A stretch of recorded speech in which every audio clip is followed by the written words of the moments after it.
विद्यार्थियों, आज हम पढ़ने जा रहे हैं परिमाणवाचक विशेषण। परिमाण का मतलब होता है बच्चों नापतोल।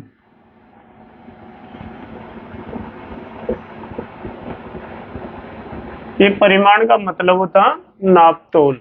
ध्यान दीजिए, जब संख्यावाची विशेषण में तुम क्या पढ़ रहे थे, संख्याओं की गणना पढ़ रहे थे, वहां तो हम यहाँ पर हम नापतोल के बारे में पढ़ेंगे। अब संख्याओं की गणना नहीं पढ़ेंगे। जिन वस्तुओं को हम गिन सकते हैं इसके अंतर्गत बिल्कुल भी नहीं आएगी। इसके अंतर्गत जिनको तोला जा सके, नापा जा सके और मापा जा सके, ये 3 प्रकार की चीजें इसके अंदर आती हैं। आइए चलो चलते हैं परिमाणवाचक विशेषण की ओर। इसका मतलब बता दिया गया। परिमाण का मतलब है नाप, तोल, माप, लीटर, मीटर, सूचक शब्द, ये सब इसी के अंतर्गत आते हैं। सामान्य परिचय के तौर पर लिखा हुआ आप देख सकते हो, पढ़ सकते हो। परिभाषा को छोड़ दीजिए थोड़ी देर के लिए, बाकी आप समझ गए होंगे, वो पढ़ते हैं उसको। मैं वापस इसका एक बार दोहरान करवाऊंगा, अभी आप छोड़ दीजिए उसको। देखिए, 1 किलोग्राम आलू, 2 लीटर दूध, थोड़ा सा घी। ये हमारे सामने 3 उदाहरण इसके लिखे हुए हैं। मैंने मुख्य विशेषण शब्द और संज्ञा शब्द मतलब विशेष शब्द लिख दिया है, यहाँ पर पूरा वाक्य नहीं लिखा मैंने। देखिए, 1 किलोग्राम, मुझे 1 किलोग्राम आलू दे दीजिए। हम दुकानदार से कहेंगे 1 किलोग्राम आलू दे दो। यहाँ पर आलू ये आलू शब्द है, ये संज्ञा शब्द है। संज्ञा की विशेषता कितनी? आलू कितने? 1 किलोग्राम। ये एक ही इसकी विशेषता है। हम दुकानदार को ये भी तो कह सकते हैं मुझे आलू दे दो। अब क्या दिक्कत है इसमें? हमारा वाक्य सार्थक है, लेकिन हमारे पास वहां विशेषण शब्द समाप्त हो जाएगा। इसलिए ये हमारे को 1 किलोग्राम आलू, ये हमारे को निश्चित संकेत करवा रहा है। 2 लीटर दूध, 2 लीटर, कितना लीटर? दूध 2 लीटर। ये दूध की विशेषता बता रहा है 2 लीटर। तो ये नापने में, मापने में काम आता है। थोड़ा सा घी, ये थोड़ा सा शब्द क्या है? परिमाणवाचक विशेषण का उदाहरण है। तो ये घी की विशेषता बता रहा। इस प्रकार से इस विशेषण शब्द में, इन विशेषण शब्दों में नापने का, तोलने का और मापने का काम किया जाएगा। तो बाकी आपके सामने ये इनके प्रकार है और उदाहरण है। देखो परिभाषा, संज्ञा व सर्वनाम शब्दों के, बिल्कुल ये जो शब्द आ रहे ना, आलू, दूध, घी, ये सब संज्ञा शब्द ही है हमारे सामने। और संज्ञा शब्द जब उनकी विशेषता बताई जाती है संज्ञा शब्दों की, तो वो विशेष्य बन जाते हैं। तो ये शब्द संज्ञा शब्द ही हमारे पास में। जब संज्ञा व सर्वनाम शब्दों के परिमाण आएगा, बिल्कुल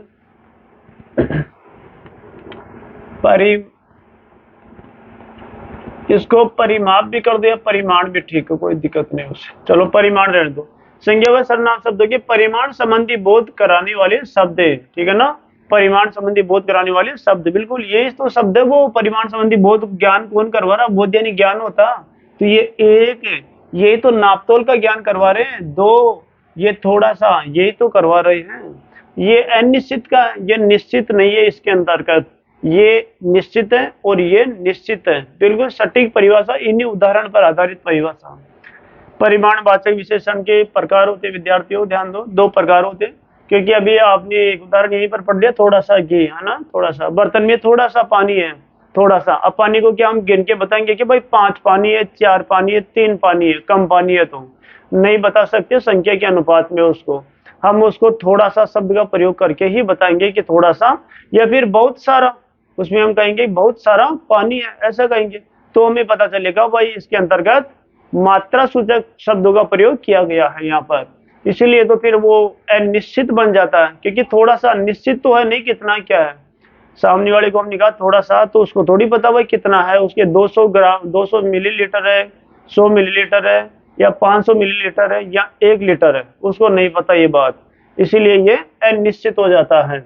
उसी प्रकार से ये निश्चित है, बिल्कुल कोई संख्या निश्चित आती है। भाई 5 मीटर कपड़ा चाहिए तो 5 मीटर निश्चित है, या 100 सेंटीमीटर कपड़ा चाहिए तो 100 सेंटीमीटर निश्चित है हमारे सामने। इसलिए ये 2 प्रकार, निश्चित और अनिश्चित। चलिए हम चलते हैं निश्चित में। बिल्कुल आप समझ गए वैसे इसको सामान्य तौर पर।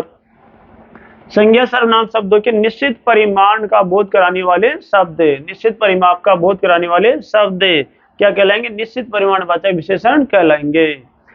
2 किलोग्राम नमक, देख लीजिए ये 2 किलोग्राम, 2 हमारे पास निश्चित संख्या है यहाँ पर, और किलोग्राम आते ही हमारे पास हमें पता चल गया परिमाप में चला जाएगा अपने आप ही। तो ये सारा शब्द क्या है, परिमाप का ही उदाहरण है।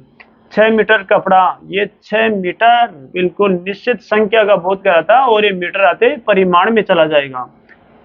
500 मिलीलीटर, ये निश्चित परिमाण का बोध कराता है विद्यार्थियों हमारे को। और 100 ग्राम, 100 ग्राम, ये शब्द सब संज्ञा शब्द है ये सारे।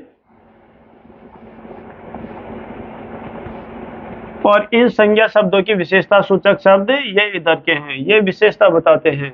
नहीं तो हम ऐसा कहेंगे मुझे नमक दीजिए, सामने वाले को नहीं पता कितना नमक चाहिए, इसलिए हमारे को विशेषण शब्द का यहाँ प्रयोग करना पड़ा। इसी प्रकार से इधर वाले पर आ जाओ, ये अनिश्चित परिमाणवाची है, बिल्कुल इसी का विपरीत रूप है, कुछ भी नहीं है, इसमें संख्या निश्चित है, इसमें अनिश्चित है। तो इसमें संज्ञा सर्वनाम शब्दों के अनिश्चित परिमाण का बोध कराने वाले शब्द है। थोड़ा सा नमक, बिल्कुल हम नमक के लिए ऐसे थोड़ी बोलेंगे 5 नमक दे दो, 2 नमक दे दो, ऐसा नहीं बोलते हैं, क्योंकि नमक कोई गिनने की विषय वस्तु तो है नहीं जो हम उनको गिनकर बता देंगे। उसके लिए थोड़ा सा या ज्यादा या फिर किलोग्राम, यही शब्द हमारे को प्रयोग करना पड़ेगा। तो ये थोड़ा सा नमक, अधिक चावल, है ना, कितना ज्यादा पानी, बोलते हैं हम कितना ज्यादा पानी।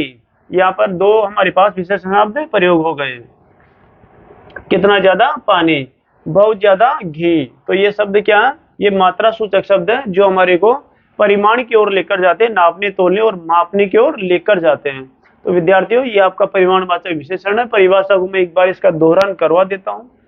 संज्ञा व सर्वनाम शब्दों के परिमाण संबंधी बोध कराने वाले शब्द, बिल्कुल वही बात है। संज्ञा व सर्वनाम शब्दों, ये संज्ञा सर्वनाम शब्द ये सारे इधर के, ये इधर के रहे, ये इसके अंदर ये शब्द, ये शब्द, ये शब्द, घी, ये शब्द क्या है, ये संज्ञा शब्द है। इनके परिमाण नापतोल का ही बोध करवा रहा है, बिल्कुल सही है, नापतोल के बोध हो रहे हैं सारे, नापतोल का बोध कराने वाले शब्द। तो वो ही शब्द है ये सारे के सारे, ये इधर के और ये 1 किलोग्राम, 2 लीटर, थोड़ा सा, ये वही शब्द है जो इनके क्या करते हैं, परिमाण का बोध कराते हैं।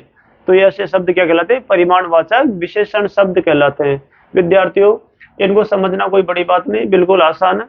परिमाण में क्या होता है, नापतोल, माप का बोध होता है, तो वही संख्यावाची। इनमें दोनों में यही भिन्नता, वहां गिनने का काम हो सकता, जो वस्तुएं गिनी जा सके, जिनको हम गिन सकते हैं, चाहे से अनिश्चित हो, उनको पता नहीं आकाश में कहीं पक्षी उड़ रहे हैं, बाहर बहुत से बच्चे खेल रहे हैं, बाहर कई बच्चे खेल रहे हैं, हम ऐसा कह देते हैं।